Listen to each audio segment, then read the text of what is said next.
हाय, आपने Orissa train accident के बारे में सुना है? ये एक्सीडेंट ना उड़ीसा के बालासोर डिस्ट्रिक्ट में हुआ था।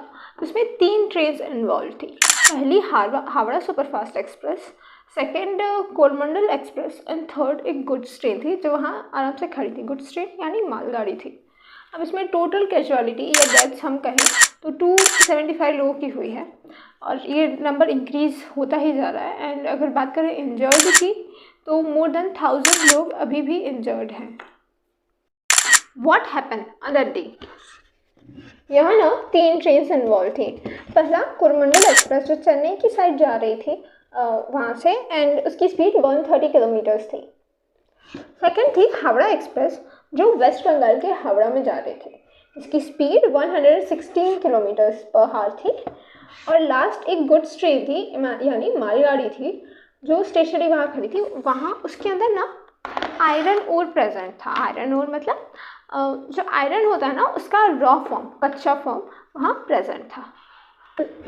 अब ये सिनेरियो देखने के लिए ये देखो, ये जो है ना यहाँ से यहाँ तक हावड़ा एक्सप्रेस जानी थी, यहाँ से यहाँ तक कोरमंडल एक्सप्रेस जानी थी, एंड यहाँ पर एक गुड्स ट्रेन स्टेशनरी खड़ी थी, मतलब वहीं वो खड़ी ही थी। तो क्या हुआ ना, यहाँ से ट्रेन आनी थी, वो सीधी जानी थी, बट सडनली यहाँ कुछ फॉल्ट होने की वजह से वो ट्रेन ऐसी गई।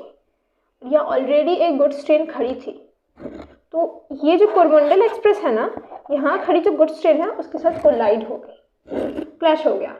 अब इसके कोलिजन की वजह से क्या हुआ, ये जो ट्रेन के डब्बे हैं ना उनका डीरेलमेंट हो गया। अब डीरेलमेंट क्या होता है ये देखो, अब इधर देखना, ये समझ लो आपकी ट्रेन है, हाँ, और ये दूसरी ट्रेन है। अब ट्रेन के डब्बे एज ए स्ट्रेट तो नहीं होते ना, 1 2 3 इस टाइप के कुछ होते हैं। सो क्या हुआ कि ये ट्रेन जब कोलाइड की ना तो इसके डब्बे ऐसे हो गए, ठीक है, ये कुछ इस टाइप के हो गए इसके डब्बे। सो ये जो होता है ये होता है डीरेलमेंट। ट्रेन का रेल से नीचे उतर जाना, दूसरे ट्रैक पे चला जाना, वो होता है डीरेलमेंट। वर्ड को आप डिवाइड कर लो आपको पता चल जाएगा। और ये कोलिजन का पूरा इम्पैक्ट इस कोरमंडल एक्सप्रेस ट्रेन पे क्यों आया? क्योंकि ये जो कोरमंडल एक्सप्रेस ट्रेन है ना, ये पैसेंजर ट्रेन थी, पर ये गुड्स ट्रेन है, इसके अंदर आयरन ओर भरा था। आयरन ओर मतलब जो लोहा होता है उसका कच्चा फॉर्म जो एक्सट्रैक्ट करना, ज़मीन से एक्सट्रैक्ट करता है वो, तो वो भरा था। और वो कितना आयरन कितना हार्ड होता है ये आप सबको पता है, तो उसका ओर था वो। तो जो सारा इम्पैक्ट आया ना ये उस कोरमंडल एक्सप्रेस पे आया, जिसकी वजह से उसके जो ट्रेन के डब्बे हैं वो डीरेलमेंट हो गए। अब इस डीरेलमेंट की वजह से जो इस ट्रैक पे ये जो हावड़ा सुपरफास्ट एक्सप्रेस आनी थी ना, इसके साथ भी कुछ ऐसा ही हुआ। क्यों? क्योंकि इस ट्रेन के जो डब्बे हैं ना, अब ये जो डब्बे इधर थे ना ये उड़ के यहाँ पहुँच गए। नहीं समझ आया? ये बगल में इमेज देख लो, उसमें और क्लियर होगा। ये यहाँ पहुँच गए। अब यहाँ पहुँचने से ये जो हावड़ा एक्सप्रेस पे इधर थी ना, इसके 2 डब्बों से इसके डब्बे कोलाइड कर गए और फिर इस ट्रेन का भी डीरेलमेंट हो गया।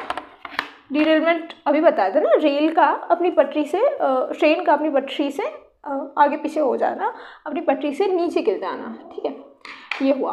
अब ये जो कोरमंडल एक्सप्रेस है ना वो 130 की स्पीड से चल रही थी, थोड़ा इशू आ गया था तो मैंने शॉर्ट में लिख दिया, ये Howrah superfast express goods train, ये कोरमंडल एक्सप्रेस। ये जो कोरमंडल एक्सप्रेस है ना वो 130 की स्पीड से चल रही थी। अब आप समझ सकते हो 130 की स्पीड पे अगर कोई ऑब्जेक्ट मूव करे और वो कोलाइड कर जाए तो, है ना, तो ऐसे ही कुछ हुआ। Why did the train collide, chapter 2। अब ज़रा सोचो क्यों ये ट्रेन कोलाइड की होगी, एंड जब तक आप सोच रहे हो तब तक मैं बताती हूँ। रेलवे के ऑफिशियल्स ने ये कहा है कि जो ट्रेन कोलाइड हुई है वो इंटरलॉकिंग सिस्टम में चेंजेस की वजह से हुई है। अब ये इंटरलॉकिंग सिस्टम 90s में तो हम जो ट्रेन चलती थी ना हमारी वो ह्यूमन चलाते थे, बट अब ये ट्रेन सिग्नल पे बेस्ड हैं, ज़्यादातर ऑटोमेटिकली ही चलती है। बस सिग्नल्स के हिसाब से ड्राइवर को उस ट्रेन को उस जगह उस वे पे फॉरवर्ड करना होता है। तो इंटरलॉकिंग सिस्टम क्या है वो आप इससे देखो, देखो ये ट्रैक है, अब कैसी भी ड्राइंग हम चलाना है, ये ट्रैक है, ठीक है, ये सिग्नल्स हैं रेड येलो ग्रीन। सो जब ट्रेन यहाँ होगी ना तो ये सिग्नल रेड हो जाएगा और इसके पीछे के 2 और सिग्नल होंगे वो भी रेड हो जाएंगे। अब ट्रेन यहाँ जाएगी ना तो ये सिग्नल रेड रहेगा, ठीक, और अगर आप ये सिग्नल येलो हो जाएगा, ये जो सिग्नल है वो येलो हो जाएगा। अब ये ट्रेन यहाँ पहुँच गई तो ये सिग्नल ग्रीन हो जाएगा और ये सिग्नल कौन सा हो जाएगा, येलो, और ये रेड। तो ये सिग्नल्स ऑटोमेटिकली ट्रेन के पाथ को देख के वो सिग्नल्स ऑटोमेटिकली चेंज हो जाते हैं। ये होता है इंटरलॉकिंग सिस्टम। तो इस सिस्टम में कहीं फॉल्ट था, क्योंकि आप खुद इमेजिन कि जो ट्रेन यहाँ से सीधी जानी थी उसे क्या ही सूझा जो इस साइड गई। यहाँ जो ऑफिशियल्स हैं ना, उन्होंने ये कहा, अब ठीक है ना, हाँ, उन्होंने ये कहा कि जो सिग्नल जो बीच में ग्रीन दे रहा था ना, वो सडनली ग्रीन देना बंद हो गया, वो ग्रीन सिग्नल देना बंद हो गया। सो जो ड्राइवर था ना, उसे लगा कि इस साइड मूव कर देनी चाहिए, क्योंकि ये सिग्नल देना बंद कर गया था इसलिए। और कई लोग कवर सिस्टम भी कह रहे हैं। तो कवर सिस्टम ना 2 किलोमीटर के अंदर होता है। और ये है लूप लाइन। लूप लाइन क्या होती है, ये जो साइड में से होती है ना, जहाँ मालगाड़ियाँ खड़ी रहती है, वो लूप लाइन होती है।